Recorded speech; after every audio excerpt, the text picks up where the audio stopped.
제1호 총선이 오늘로 91일 앞으로 다가왔는데요. 여야가 1호 공약을 잇따라 내놓고 있습니다. 민주당은 전국 무료 와이파이 데이터 영원 시대를 열겠다고 하고, 한국당은 공수처법 폐지를 내세웠다가 오늘 탈원전 폐기 주 52시간제 폐지를 공약 1호로 발표했습니다. 정의당은 엊그제 김종대 의원과 대담도 했지만 모든 20세에 3천만 원을 지급하는 청년 기초 자산제를 1호 공약으로 내세웠는데요. 네, 이제부터 각 당이 내놓는 공약들 꼼꼼히 따져보는 센스가 필요해 보입니다. 김지윤의 이브닝쇼 시작합니다. 네, 서울타임즈 코너 시작에 앞서서 한 가지 안내 말씀드립니다. 지난주부터 계속된 TBS 선물 대방출 시간 아시죠? 네, 청취율 조사 기간입니다. 저희 이브닝쇼에서도 청취율 조사 기간이라 또 특히 여러분께 감사의 말씀을 전하고자 선물을 드리고 있습니다. 이번 주까지 저희가 내드리는 깜짝 퀴즈 정답 보내주시면 추첨을 통해서 커피 쿠폰 보내드립니다. 많이 준비했으니까요. 애정어린 문자 많이 보내주시고요. 또 어느 코너, 어느 순간 퀴즈가 나올지 모르니까 계속해서 귀 기울여 주시기 바랍니다. 네, 서울타임즈 시간 오마이뉴스 박정우 기자 그리고 정상근 기자와 함께합니다. 어서 오세요. 안녕하십니까. 네, 이낙연 총리가 드디어 돌아왔습니다. 네, 오늘 이해찬 대표가 천군만마를 얻은 느낌이다라고까지 표현을 했고요. 또 회의 참석한 후에 아무래도 뭐 가장 지금 핫하니까 기자들 질문이 굉장히 많았는데요. 일단 종로 출마 관련 질문에 이렇게 답을 했는데 먼저 들어보시고 이야기 나누겠습니다. 지금 종로 출마 얘기가 좀 있는데 좀 확정은 지으신 건가요? 그거 역시 확정의 주체는 당이지요. 제가 종로로 이사하게 됐다는 건 사실이고요. 그걸 뛰어넘는 문제는 당에서 결정을 해주셔야 움직일 수 있는 것이니까요. 네, 이사를 했잖아요. 근데 이사를 할 예정이죠. 네, 이미 뭐 이사를 할 예정이신데 근데 당에서 알아서 하세요라고 약간 그런 느낌이 좀 들긴 하는데 다른데 보내지는 않겠죠. 이미 이사까지 하려고 하는데. 네, 그렇죠. 종로라고 보시면 될 것 같고요. 그러니까 이낙연 총리 측이 종로에 아파트를 계약을 하면서 전세 계약을 하면서 몇 번이나 물어봤대요. 여기가 종로가 맞느냐. 왜냐? 이 종로구의 교남동이라는 곳에 있는 아파트인데요. 여기가 서대문구와 종로랑 경계점이에요. 바로 경계. 저도 되게 보고 좋은 아파트. 이거 서대문구 아니야 이런 생각을 좀 했거든요. 그러니까, 바로 독립문 있고 이러니까. 네, 신중하게 종로가 맞는지 확인했다 이거 봐서는 종로라고 생각하시면 되겠습니다. 네, 그렇군요. 오늘 뭐 전략 공천 회의도 있었다라는 얘기도 있어요. 특별히 들은 얘기 없으세요들? 네, 오늘 결과가 조금 나왔는데요. 비공개 회의였거든요. 결과 좀 나왔는데 현역 의원 불출마 지역구 13곳을 전략 공천 대상 지역으로 선정을 했습니다. 도종환 전략공관위원장이 기자들에게 좀 얘기를 했는데 17일 그러니까 모레 최고위원회에서 의결될 걸로 지금 알려지고 있습니다. 13곳 뭐 아시다시피 이해찬 대표의 지역구 세종 그리고 서울 종로 경기 부천 오정, 서울 광진을, 제주 갑, 서울 구로을, 서울 용산, 경기 고양정, 경기 광명갑, 경기 고양병, 경남 양산을, 경기 용인정 뭐 이렇게 불출마 선언한 장관들, 또 표창원 의원, 백재현 의원, 그리고 원혜영 의원 이런 지역구가 쭉 있고요. 눈에 띄는 게 바로 경기도 의정부 갑 지역구입니다. 경기도 의정부 갑? 예, 여기도 들어갔거든요 오늘. 문희상 의장 그렇습니다. 지역구 아니에요? 그러니까 문희상 의장이 지금 무소속인데 민주당 출신으로 들어가지 않습니까? 그렇죠. 그래서 여기가 지금 사고 지역으로 돼 있다가 전략 공천 대상 지역으로 선정이 됐어요. 아드님은 어쩌라고? 그러니까요. 거기에 대해서 기자들이 그러면은 이 아들 석균 씨한테 공천이 안 갈 수도 있겠다. 그러니까 경선을 아예 안 하니까 그런 얘기를 좀 하더라고요. 그러니까 제가 좀 취재를 해보면 민주당 내에서도 만약에 이 아들 공천이 되게 되면 경선을 한다고 했지만 아들이 결과적으로 공천받게 되면 불공정 프레임에도 걸릴 수 있다. 이런 우려가 있더라고요. 그렇죠. 대체로 뭐 세습이다 어쩌다 해도 다른 지역구로 가는 경우들이 사실은 많잖아요. 아버지가 국회의원이었어도 뭐 다른 지역구로 간다든지 아니면 작고를 하셨다든지 뭐 이런 경우가 많은데 이런 경우 케이스는 그렇게 많지는 않았던 것 같아요. 제가 보기에도. 물론 당 얘기를 들어보면 이 지역들이 나중에 심사를 하면서 전략 공천보다는 경선이 낫겠다 이렇게 하면 경선 지역을 돌릴 수도 있다라는 얘기는 했어요. 그러니까 아예 가능성을 닫지 않았지만 지금 현재 분위기로 보면 한국당의 비판도 있었고 당내 비판 목소리 있었기 때문에 문희상 의장 아들 공천되기는 쉽지 않아 보입니다.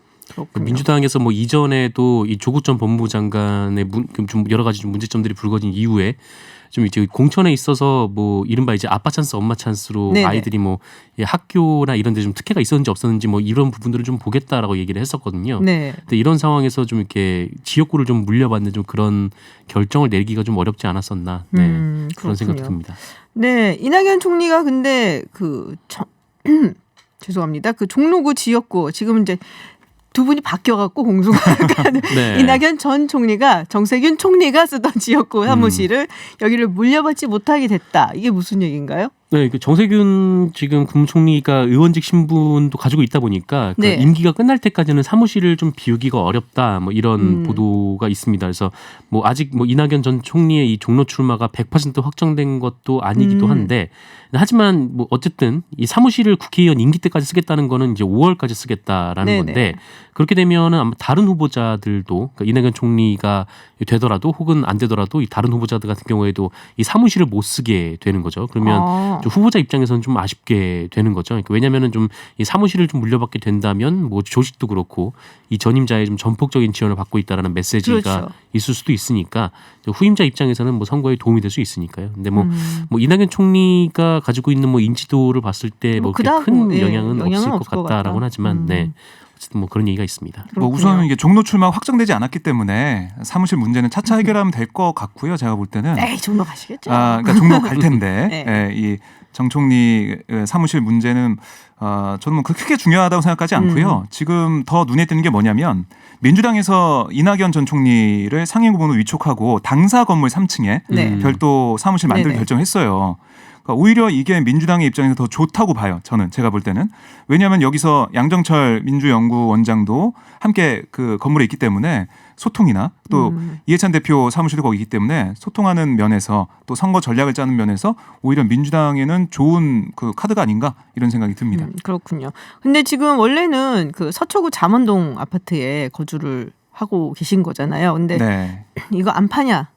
종로로 들어왔는데 뭐 이런 얘기도 있어요. 네. 그러니까 이 비거주 고가 네네. 주택 매도를 권장하고 있는 정부 부동산 정책에 발맞춰 가지고 팔아야 된다 이런 얘기 좀 나오고 있습니다. 잠원동 아파트가 이 부동산 시세가 16억 5천만 원, 17억 5천만 원 정도 된다고 해요. 그러니까 고가 더 하지 주택이죠. 않아요? 잠원동인데? 이 그 KB 부동산 시세로 따르면 그러니까 그거에 따라서 뭐 대출이 결정되고 하기 때문에 네네. 그 주택담보대출 이런 게 결정되기 때문에 이걸로 보면 뭐 실거래가가 더 나갈 수는 있겠죠. 그러니까 이 문제가 나오면서 매도해야 되는 거 아니냐 얘기 나오고 있고요. 또 한편에서는 전세 자금 어떻게 했냐 그러면 이 서울 종로구 아파트 전세 자금 거기도 어떻게 한 비싸요. 거냐. 제가 아는데 거기도 되게 비싼데 거기도 비싸죠. 네. 그러니까 정부가 12.16 대책을 통해서 전세자금 대출 그러니까 9억 원 초과주택을 소유하고 있을 경우에 전세자금 대출 맞아요. 막았잖아요. 네. 그런데 이게 민간 그 자금을 빌리는 경우에는 민간 보증기관을 통해서 빌리는 경우에는 이 아직까지는 안 막혔다고 해요. 그러니까 이번 달 내에 이게 막히게 되는데 그래서 그 전에 막차 탄 게 아니냐. 거기서 전세자금 대출을 할 수 있게 보증 받으면서 막차 탄 게 아니냐 이런 얘기가 좀 나오고 있고 아니면은 뭐 자신의 집을 잠원동 집을 전세를 주고 그 전세금을 거기서 전세금 빼서 나와서? 뭐 가는 거 아니냐 이런 얘기도 있고 그렇죠. 평창동에 그 집이 땅이 있어요. 그걸 담보로 돈을 빌리는 게 아니냐 이런 얘기도 있는데 부자시구나. 뭐 여러 가지 썰이 좀 나오고 있는데요. 네. 뭐 직접 확인은 좀 해봐야 될 것 같습니다. 이 문제는. 그렇군요. 네. 네, 근데 지금 한국당에서 공직선거법 위반 혐의로 고발한 인물들이 좀 있습니다. 윤건영 전 국정기획 상황실장 그리고 방금 들어온 소식에는 고민정 대변인 바로 이제 그만둔다고 사임 의사를 표현했는데 고민정 네. 대변인도 지금 고발을 한다고 들어가 있어요. 속보로 들어와 있어요. 네, 무슨 이유로 고발한 거죠?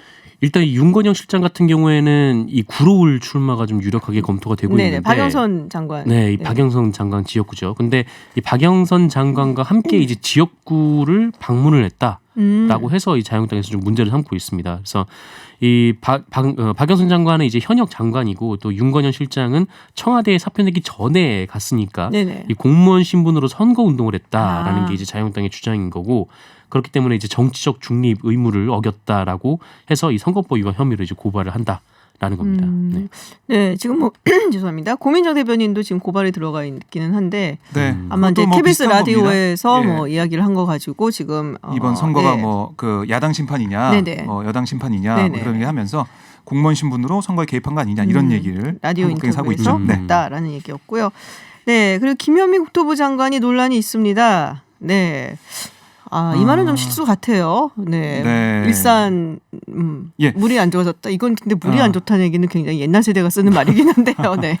영상을 네. 보신 분은 많을 겁니다. 네, 이 예. 보수 유튜브 채널에서 그 한 남성이 음. 이 김현미 장관이 거기서 이 신년회 행사를 하면서 마무리가 되고 사람들과 사진 찍는 네네. 인사하는 그런 뭐 상황이었어요. 그러니까 마지막 어떻게 보면 행사잖아요. 그 지역구 그쵸. 의원은 이제 못하게 되기 때문에 그래서 막 분주하게 인사하고 있는 가운데서 계속해서 한 남성이 고양시가 망쳐졌다 이렇게 수차례 항의를 했어요. 김 장관이 맨 처음에는 웃으면서 아니에요라고 대답했습니다. 그러다가 계속 이어지니까 대답한 다음에 좀 스쳐 지나가는 말이라고 해야 될까요? 좀 그 뒤에서 네. 그동안 동네 물이 많이 나빠졌네 이렇게 말한 모습이 담겼습니다. 네네. 그래서 이 온라인에서는 감론을박이 이어지고 있는데요. 그러니까 지난번 자신 지역구를 언급하면서 총선 불출마 선언할 때 눈물을 흘렸던 그런 모습과 좀 다른 게 아니냐 이런 얘기도 있고 한편으로는 예의 없이 쫓아다니면서 비아냥거리는 시민이 먼저 잘못한 게 아니냐 이런 여러 가지 감론을박이 벌어지고 있습니다. 이에 대해 국토부는 국토부 장관이 아닌 정치인으로서 참가한 행사에서 일어난 일에 대응할 계획은 없다 이런 뭐 입장입니다. 국토부 차원에서는 대응할 네, 계획은 없다. 그렇습니다.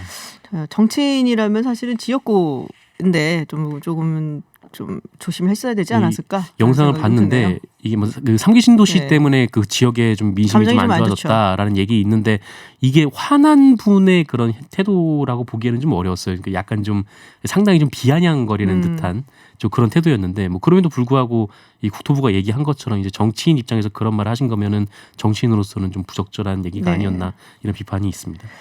민주당 총선 1호 공약이 공공 와이파이 구축 방안. 네. 네. 공공 무료 와이파이죠. 무료 와이파이 네. 네. 그러니까 전국에 이제 5만 3천여 개의 공공 와이파이를 구축을 해서 네. 웬만하면 이제 와이파이를 쓰도록 하겠다. 이미 우리나라가 OECD에서는 이 통신 그 인터넷 접속하는 데 있어서 네. 이 와이파이 비중이 상당히 높은 나라라고 하더라고요. 근데 맞아요. 여기서 그건 이제 맞아요. 더 확충을 하겠다라는 건데 이렇게 되면은 좀 뭐랄까요, 좀 비싼 데이터료를 좀 내기 어려운 분들이 있잖아요. 요새 네네. 이제 통화료, 뭐 문자는 다 무료인데 데이터로 요금 책정이 되니까 이 데이터를 좀 많이 쓰기 어려운 분들은 좀 혜택을 입을 수가 있는 거고 그래서 우리 아들 안 되는데.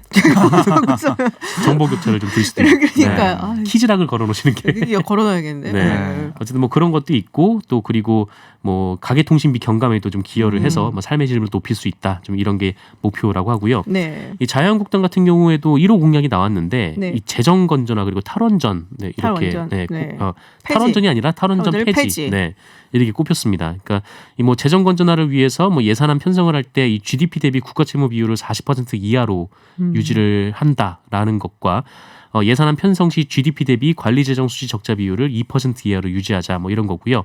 이 탈원전 철회에 관련해서는 뭐 어쨌든 뭐 국가 에너지 정책의 최우선 목표는 뭐 저렴한 전기료를 공급을 해서 또 우리 경쟁력을 키우는 일이다라면서 원전 살리기에 당력을 모을 것이다 이렇게 얘기를 하게 됐습니다. 알겠습니다. 그러니까 원래 한국당이 그 공약 1호가 공수처 폐지였어요. 네네. 근데 거기를 좀 바꾼 거거든요. 그거를 거기에 대해서 김재원 한국당 정책위원장 기자들에게 공수처 폐지는 검찰 인사 폭거에 대응하기 위해 발표하다 보니까 먼저 발표한 거다. 오늘 발표한 경제 공약이 1호 공약이다라고 설명을 했는데 제가 생각해 보니까 인재영입도 박찬주 전 대장 했다가 철회하고 공약도 처리하고 계속 뭐 이렇게 근데 나가네요. 그게 별 좋은 그러니까 자유한국당 입장에서는 공수처 네. 폐지가 그닥 좋지는 않은 공약이라는 그랬죠, 게 사실은. 아니 이게 뭐 다른 걸 떠나갖고 일단 공수처는 민주당의 어떤 아젠다가 돼버렸거든요. 네. 근데 그거를 폐지를 한다면은 민주당 아젠다의 프레임 내에서 움직이는 거기 때문에 한국당 입장에서는 자기네들이 어떤 새로운 아젠다를 내는 게 훨씬 좋아요. 그래서 그런 면에서 봤을 때는 이거는 뭐 어쨌든 현명한 선택이었다라고 보여지기는 합니다. 네, 교통정보 들어야 되는 시간인데요. 네, 듣기 전에 우리 정상근 기자가 오늘의 퀴즈 전해드리고 듣겠습니다. 퀴즈 내주세요. 네, 오늘의 깜짝 퀴즈 나갑니다. 최근 이탈리아 로마에서는 이 법정 기준을 초과하는 이 미세먼지가 열흘 넘게 이어지고 있다고 하는데요.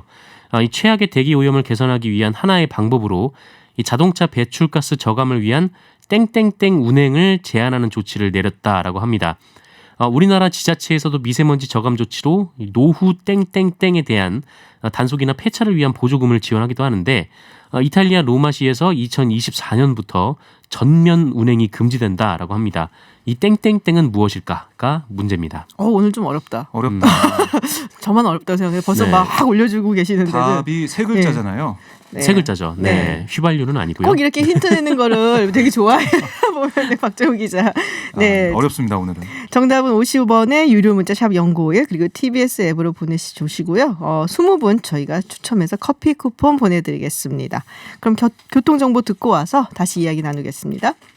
네, 서울타임즈 돌아왔습니다. 문재인 대통령 어제 신년 기자회견이 있었는데요. 부동산 가격 원상 회복시키겠다라고 이야기를 했습니다. 그리고 오늘 김상조 정책실장 그리고 강기정 정무수석이 부동산 대책에 관련되는 그런 발언들을 좀 해서 이야기가 있는데 정확히 네. 어떤 얘기를 했는지 좀 전해주시죠.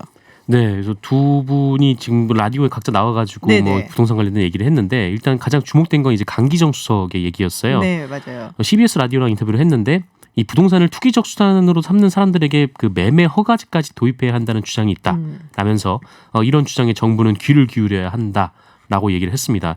이 매매 허가제라는 게 이제 말 그대로 좀 부동산을 거래할 때 네. 허가를 받아야 이제 거래를 할 수 있는 좀 그런 제도인데 어쨌든 청와대는 개인 의견이다라는 얘기로 좀 선을 긋긴 했는데 어쨌든 제가 봤을 때는 일단 신호를 준 것 같아요. 우리가 이 정도까지 생각을 하고 있다라는 신호가 된 거는 같고 그리고 이제 김상조 정책실장 같은 경우에도 이 KBS 라디오와 인터뷰에서 일단 강남의 가격을 안정시키는 것이 1차적인 목표다라고 얘기를 했습니다. 그러면서 이제 단순한 안정화가 아니라 일정 정도 하향 안전화로 가야 한다라는 얘기였고 다만 이것이 규제 일변도는 아니고 또 신도시와 서울시 내의 여러 가지 이제 뭐 사업이라든지 그 이런 것들로 이 공급 대책도 준비하고 있다. 네, 이렇게 얘기를 그렇군요. 하기도 했습니다. 근데 사실 이제 우리 정상근 기자 말씀하신 대로 이 매매 허가제 얘기가 굉장히 화제가 되고 또 논란이 됐거든요. 네네. 근데 이게 위헌 소지가 있다 분명히. 그래서 이게 뭐 청와대에서는 개인의 의견이다라고 선을 그은 것도 아마 그런 부분 때문에 신경을 네. 쓴 게 아닌가라는 생각이 드는데 민주당에서도 뭐 얘기가 없나요? 뭐라 그러나요? 뭐 우리 출입하시잖아요. 별 얘기는 없고요. 네. 이게 강정 수석이 청와대 인사니까 청와대 수석이니까 청와대 입장으로 가름하는 그런 분위기고요. 뭐 그래요. 기자들끼리 너무 부동산 대책 세게 나오는 거 아니냐 이런 얘기가 네네. 뭐 아무래도 젊은 기자들 같은 경우는 집에 또 관심도 있고 하니까 그런 얘기 그렇죠. 나오고 있는데 요새 30대가 그렇게 많이 산다면서요. 그러니까요. 근데 그 대출이 아예 안 되는 부분도 있으니까 물론 고가 주택에 한해서지만 그게 가격이 점점 내려오게 된다면 어떻게 될까? 그럼 아예 집을 못 사는 상황까지 오는 거 아니냐 이런 얘기 좀 하더라고요. 그렇군요. 대출 규제가 점점점 지금 네. 내려오는데 사실 그 부분을 생각들을 많이 하고 있거든요. 그래서 그러면은 뭐 조금 대출 받고 집을 살려고 준비하던 사람들한테는 더 불리한 것이 아니냐라는 얘기도 있는 것 같은데. 근데 뭐 네. 그렇다고 해서 지금 한 요 몇 년 새에 너무나 급등을 네. 해가지고 집값이 그렇죠. 네, 이거 뭐 그냥 둘 수도 없는 또 그런 상황이기도 하죠. 네. 다음 이야기를 좀 해보도록 하겠습니다. 강경화 외교장관 지금 샌프란시스코라고 해야 되나요? 팔로알토라고 해야 되나요? 뭐 그 지역이긴 합니다만 우리 베이에어리아라고 부르는데 폼페이오 국무장관 회담을 가졌습니다. 비핵화 협상, 북핵 이야기 그리고 호르무즈 파병 관련해서 많은 얘기가 오간 것 같은데 이게 애매해요. 왜냐하면 대화하고서는 바로 재무부에서 북한 제재를 내렸거든요. 네, 이 부분. 그러니까 뭐 미국하고 잘 안 된다면은 남북한이 먼저 갈 수도 있다라는 취지의 내용을 이야기를 했고 폼페이오 장관이 뭐 이해를 했다고는 하지만은 미국 측의 반응은 사실은 뭐 별 반응한 거 없다. 네. 예전과 똑같다라고 볼 수가 있을 것 같아요. 네, 그렇습니다. 어쨌든 이 강경화 장관이 얘기했던 것은 뭐 북미 대화보다 뭐 남북 관계가 먼저 진전할 수도 있다. 네. 막 이런 얘기였고 또 이 폼페이오 장관과 이 부분에 대해서 얘기를 했는데 뭐 폼페이오 장관도 이해를 하고 있다라고 좀 얘기를 했었고 뭐 이 얘기는 어제 이제 문재인 대통령도 기자회견에서 했던 얘기거든요. 근데 뭐 오늘 그 미국에서 또 이 북한 해외 노동자 관련해서 네네. 좀 압박을 가하는 또 별도 제재를 내려가지고 상당히 좀 네, 이게 어떻게 된 건가 하는 복잡하게 된 그런 수준이 네, 된 거죠. 뭐 거의 변화가 없을 것으로 보여지기는 하는데 뭐 매니지하는 약간 관리하는 차원에서 만족하지 않을까 미국은. 뭐 당근과 그런 생각이 좀 채찍을 드는데요. 다 쥐고 있는 것 같아요. 그래서 북한이 어떻게 나오느냐에 따라서 당근이 갈 수도 있고 아니면 채찍이 갈 수도 있고 그런 입장인 것 같은데 네. 우리 정부가 독자적인 그런 입장도 가지고 있으니까요. 남북 관계가 좀 올해는 잘 풀리지 않을까 저는 그런 생각도 좀 해봤습니다. 네. 많이 해보시기 바랍니다. 제 개인적인 생각이었습니다. 네. 일본 외무상 만난 얘기 잠깐 전해주시고 가시기 전에. 네. 네, 그 강 장관하고 모테기 도시미스 일본 외무상이 만났어요. 네. 근데 뭐 강제징용 문제, 수출 규제 문제에 대해서 얘기 나눴지만 뭐 결과는 똑같은 그렇죠. 입장차 확인했다 이렇게 입장차 보면 확인. 되겠고요.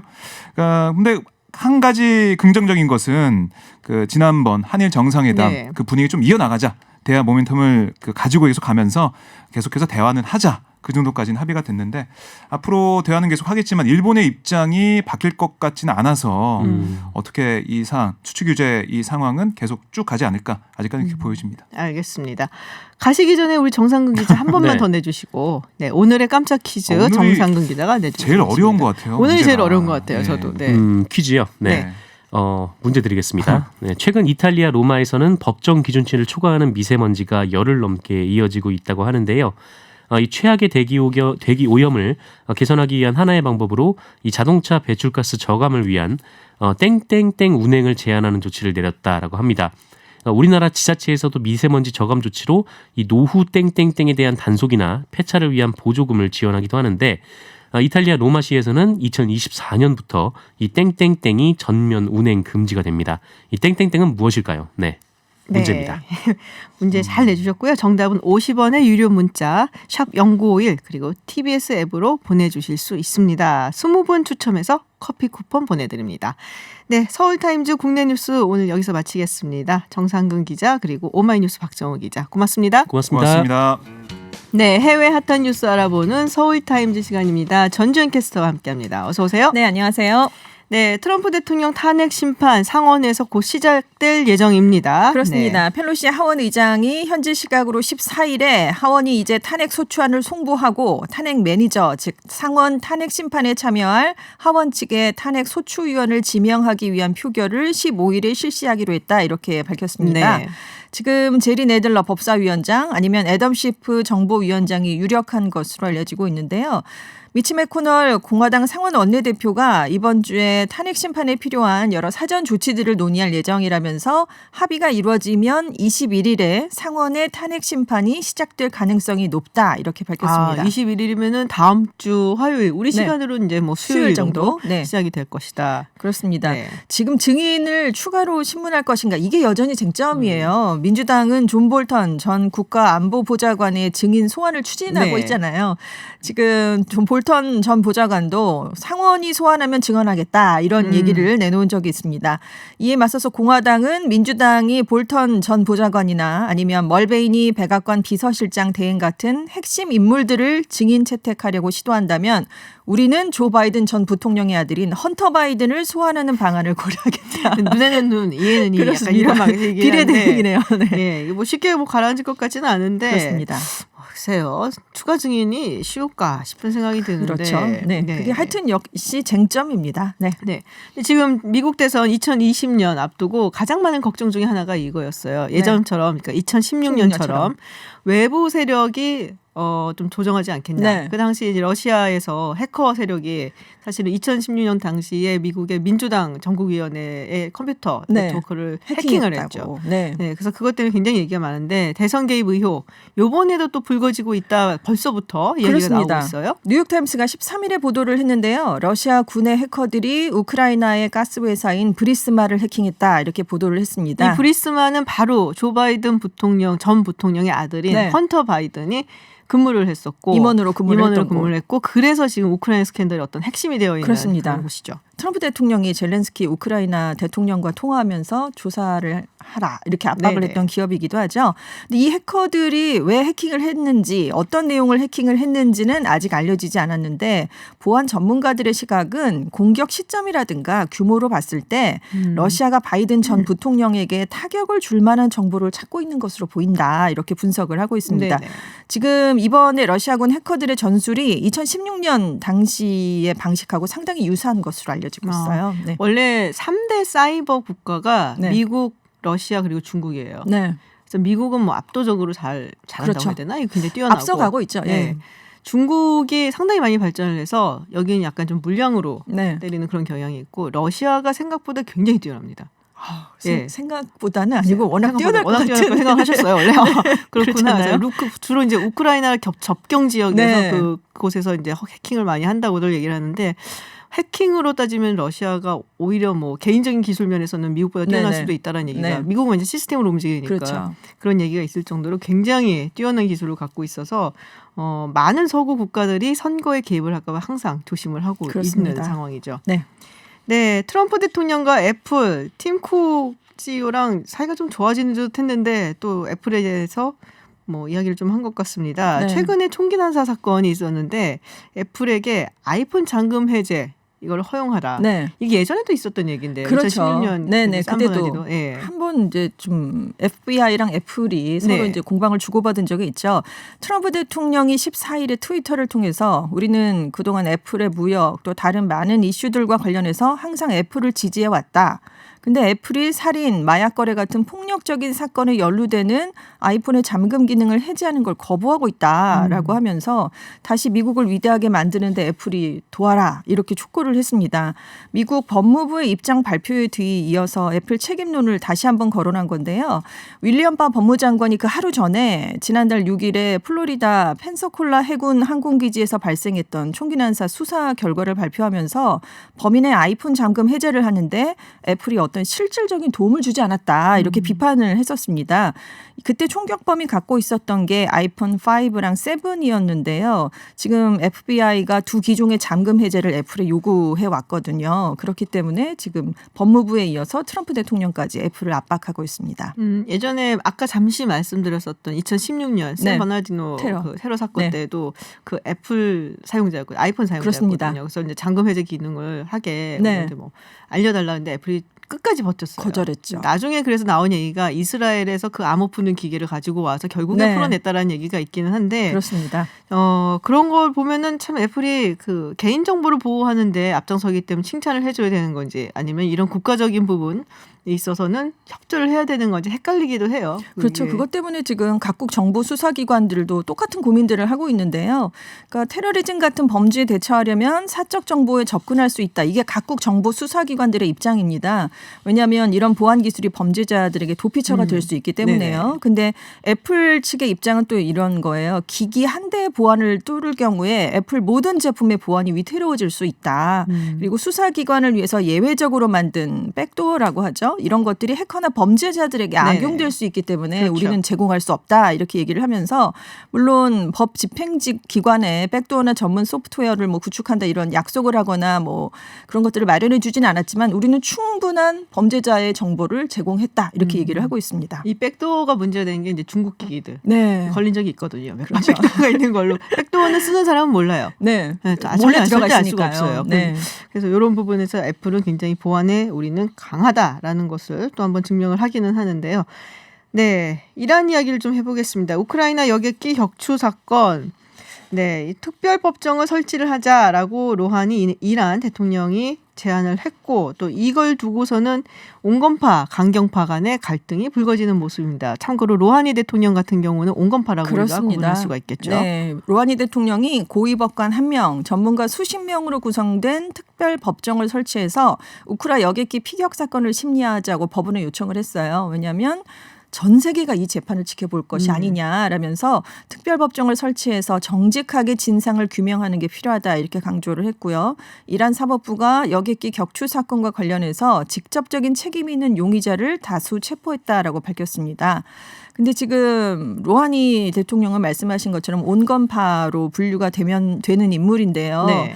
이게 한 사람의 책임일 리가 없다. 미사일 발사한 게 다른 책임질 사람들이 있다 이렇게 얘기를 한 건데 그 다른 책임질 사람들이 사실상 군부를 겨냥한 발언으로 강경파. 해석이 네. 되고 있습니다. 근데 격추 주체가 혁명수비대인데 굉장히 강경한 모습을 보이고 있어요. 그래서 오히려 네. 여기는 여객기가 격추되는 당시 모습을 촬영한 것으로 밝혀진 이란인을 체포한 것으로 알려졌습니다. 그래서 국가안보 관련 혐의로 기소될 것으로 예상이 되고 있는데요. 관련 영상을 처음 게재했던 사람이 런던 주재 이란 기자였는데 자신의 정보는 안전하다. 지금 이란 당국이 엉뚱한 사람을 체포했다 또 이렇게 얘기를 하고 그래요? 있어요.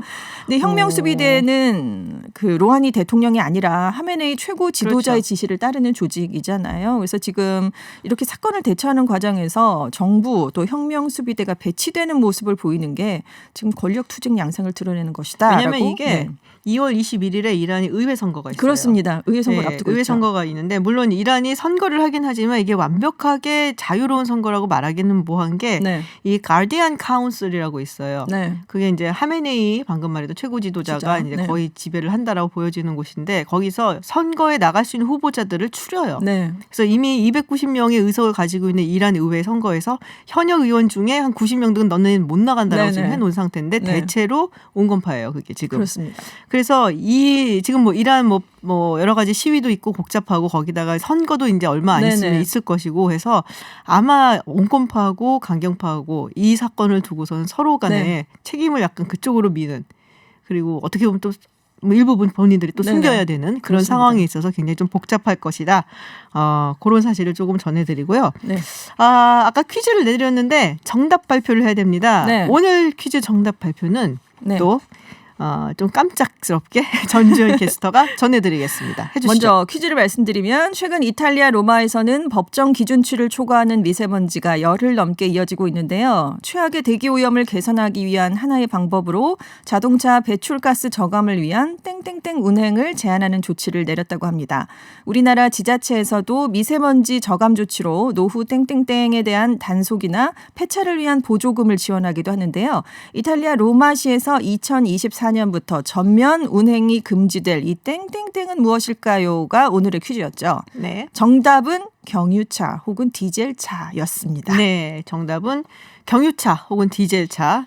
많이들 보내주셨어요. 그래도 어려운데. 지금, 네, 많이 문제 저는 보내주셨죠. 어렵다고 생각했거든요. 네. 네, 1108님은 얼마 전에 10년 타고 경유차를 폐차하고 네. 그래서 눈물을 이렇게 흘리시는 유유 보내주셨어요. 그리고 7911님 경유차.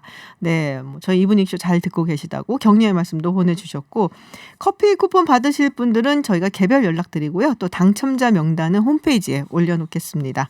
많은 호응 그리고 응원 메시지 감사드리고요. 우리 전주현 캐스터가 이 정답을 알려준 데는 이유가 있죠. 그렇습니다. 네. 로마시 당국이 14일 오전 7시 30분부터 밤 8시 30분까지 시내 일부 구간에서 유럽 배출가스 규제 기준이 가장 낮은 유로 0과 유로 2이 적용된 경유 차량의 운행을 금지했기 때문인데요. 그리고 유로 3부터 가장 최신의 유로 6 차량이 출퇴근 시간에 운행이 제한됐습니다. 그러니까 하루 종일 경유 차량의 운행은 거의 네네. 통제가 된 셈이에요. 그래서 한 차량 100만 대가 통행 제한을 받은 것으로 추정이 되고 있습니다. 네. 지금 미세먼지 PM10 수치가 기준치를 초과하는 날이 계속되고 있어요. 그래서 여기에 또 스모그까지 겹치니까 시민들이 굉장히 불편해하고 있는데 이탈리아 전역에서 비가 안 내리고 있답니다. 그런데 바람이 또 안 부는 거예요. 그러니까 대기가 정체됐으니까 이게 갈 수가 그렇군요. 없겠죠. 문제는 이런 현상이 당분간 계속될 것이다. 이런 전망이 나왔는데요. 지금 주요 도시들이 다 대기 오염이 네. 심각한데 모든 경유 차량의 운행 제한 조치를 취한 건 로마가 네네. 처음이라고 합니다. 그렇군요. 네. 로마가 그러고 보니까는 서구 유럽 국가들 중에서는 조금 안 좋았던 네, 기억도 그렇습니다. 나는 듯한 네네. 생각이 좀 듭니다. 네, 오늘 퀴즈 정답까지 내주시느라고 네. 수고 많으셨습니다. 외신 소식 전주현 캐스터와 함께 알아봤습니다. 오늘 고맙습니다. 네, 감사합니다.